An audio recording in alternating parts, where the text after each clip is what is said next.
Hi friends, आप सब देख रहे हैं एक्सीलेंट कोचिंग क्लासेस और मैं हूं शंकर जाट। आज का जो वीडियो है कक्षा 8वीं बोर्ड की प्रारंभिक शिक्षा पूर्णता प्रमाण पत्र जो परीक्षा है उसमें इस वर्ष 2022 के लिए क्या नवीनतम निर्देश अभी जारी किए गए हैं उन निर्देश के बारे में अपन चर्चा करेंगे। और इस बार खास 8वीं बोर्ड में क्या होने वाला है, क्या नया चेंज किया गया है, वो विद्यार्थियों के लिए उसकी जानकारी पहुंचाने के उद्देश्य से ये वीडियो बनाया गया है। तो आप सभी शिक्षक साथी विद्यार्थियों के साथ ये जानकारी शेयर करें।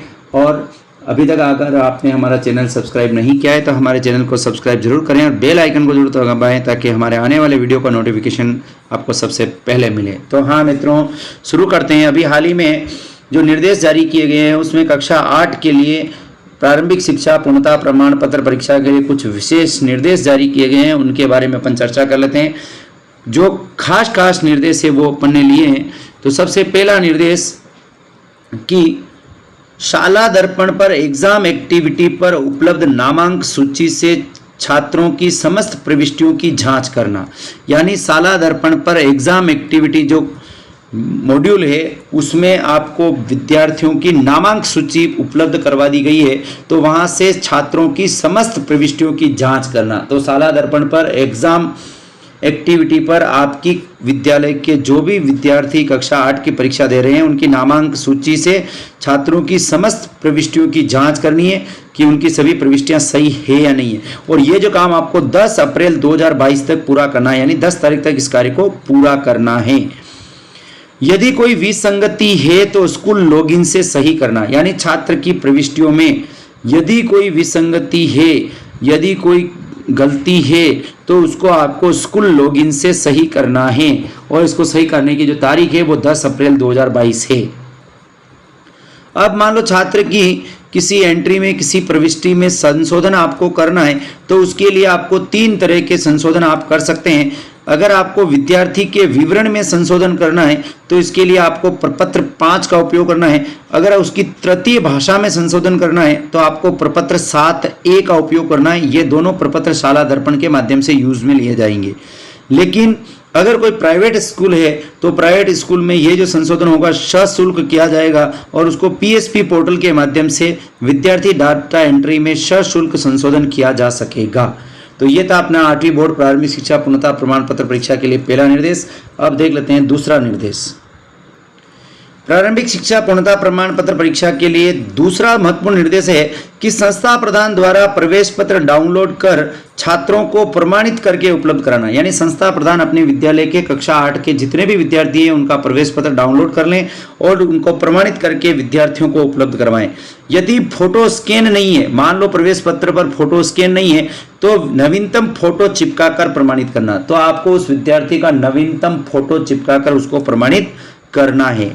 परीक्षा केंद्र पर जाने वाले परीक्षार्थियों के सहायतार्थ एक शिक्षक या कार्मिक को एस्कॉर्ट नियुक्त करना। आपके जितने भी परीक्षार्थी परीक्षा केंद्र पर जा रहे हैं तो उनके साथ उनकी सहायता के लिए आपको किसी एक शिक्षक या कार्मिक को एस्कॉर्ट के रूप में लगाना है। तो आपको संस्था प्रधान विशेष ध्यान देवे हैं कि आपके जो भी विद्यार्थी दूसरे परीक्षा केंद्र पर परीक्षा देने जा रहे हैं तो उनके साथ एस्कॉर्ट के रूप में, सहायता के रूप में आपको किसी एक शिक्षक या किसी एक कार्मिक को लगाना है।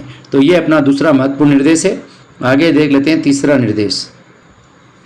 प्रारंभिक शिक्षा पूर्णता प्रमाण पत्र परीक्षा के लिए तीसरा जो निर्देश है बहुत महत्वपूर्ण है। इसकी आप अपने विद्यार्थियों को जानकारी जरूर दें, क्योंकि पिछले वर्ष में जो पेपर का पैटर्न था और इस बार की जो पेपर का पैटर्न है बिल्कुल चेंज है। क्योंकि पिछले वर्षों में विद्यार्थियों को उत्तर लिखने के लिए उत्तर पुस्तिकाएं मिलती थी, लेकिन इस बार नया चेंज किया है कि कक्षा 8 के समस्त विषयों के प्रश्न पत्र एक बुकलेट के रूप में हिंदी और अंग्रेजी में छपे होंगे।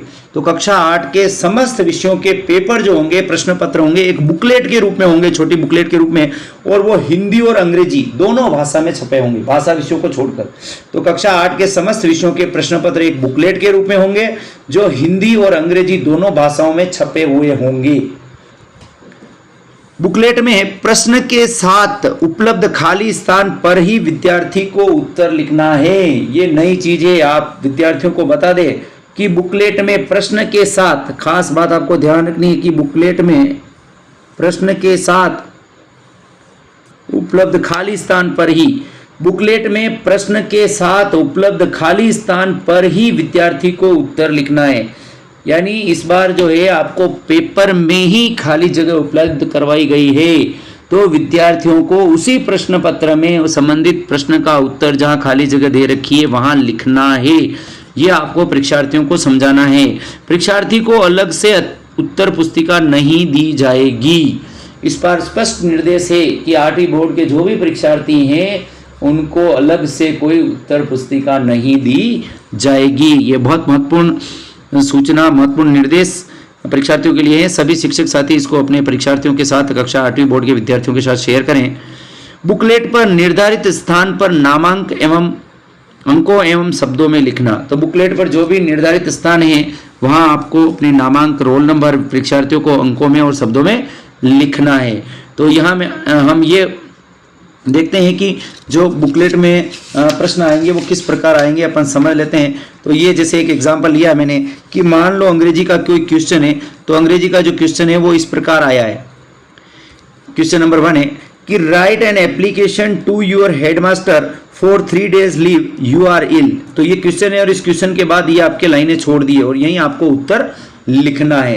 तो 8वीं बोर्ड के परीक्षार्थियों के लिए इस प्रकार रहेगा कि आपको प्रश्न के साथ ही खाली जगह दी गई होगी जहां आपको उत्तर लिखना होगा। तो ये था तीसरा महत्वपूर्ण निर्देश। अब देख लेते हैं चौथा निर्देश। 8वीं बोर्ड के परीक्षार्थियों के लिए चौथा निर्देश, सभी विद्यार्थियों एवं अभिभावकों को परीक्षा के समय एवं तिथियों के बारे में जागरूक करना। क्योंकि 8वीं के जो विद्यार्थी होते हैं वो छोटे होते हैं, वो अपना समय विभाग चक्र भूल सकते हैं। तो आपको विद्यार्थियों के साथ साथ उनके अभिभावकों को भी परीक्षा के समय और तिथियों के बारे में जागरूक करना है। यानी 8वीं बोर्ड के जितने भी विद्यार्थी हैं उनके पेरेंट्स को भी टाइम टेबल से अवगत करवाना है। आधा घंटा पूर्व परीक्षा केंद्र पर पहुंचने हेतु निर्देशित करना। तो आप उनके अभिभावकों को और परीक्षार्थियों को स्वयं को आधा घंटे पहले परीक्षा केंद्र पर पहुंचने के लिए निर्देशित कर दें।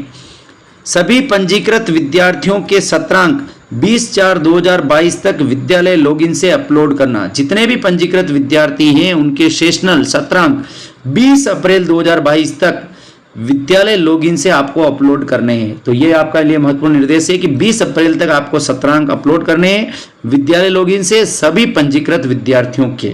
तो ये महत्वपूर्ण निर्देश आपके लिए है। अब अपन देख लेते हैं कि आपको समय विभाग चक्र के बारे में जानकारी देनी है। तो अपन देख लेते हैं कि 8वीं बोर्ड परीक्षा यानी प्रारंभिक शिक्षा पूर्णता प्रमाण पत्र परीक्षा जो है उसका समय विभाग चक्र क्या रहेगा वो भी अपन देख लेते हैं।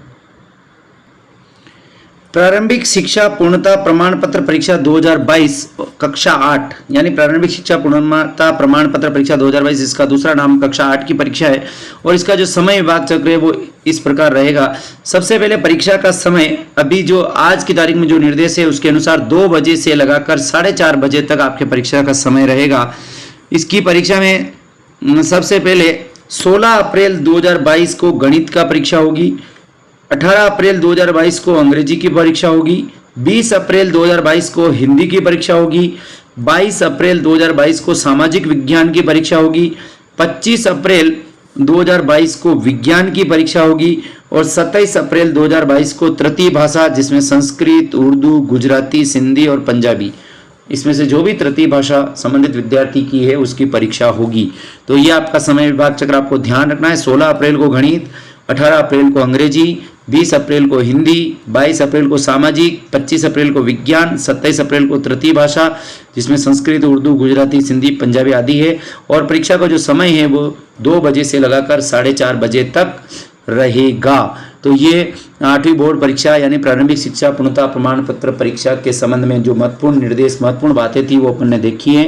वीडियो अगर अच्छा लगे तो वीडियो को आप लाइक शेयर करें और हमारे चैनल एक्सीलेंट कोचिंग क्लासेस को सब्सक्राइब जरूर करें। पुनः मिलेंगे एक नए वीडियो के साथ। Thank you.